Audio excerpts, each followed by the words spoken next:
How to change language in Assassin's Creed Shadows. Now, first things first is to, of course, launch your Assassin's Creed Shadows game, and then afterwards, you should be able to head down to your Assassin's dashboard. Now, for you to access the languages that you have from the game is just heading directly to Options, and then head out to Audio field. Now, accessing or changing language on Assassin's Creed Shadows can only be changed under um, audio language. By there, just simply input or choose on your preferred language that you want it to be changed, and then just head on save directly.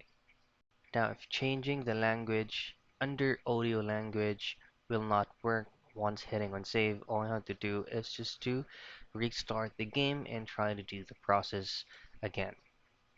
And that's it. That's how you change language in Assassin's Creed Shadows.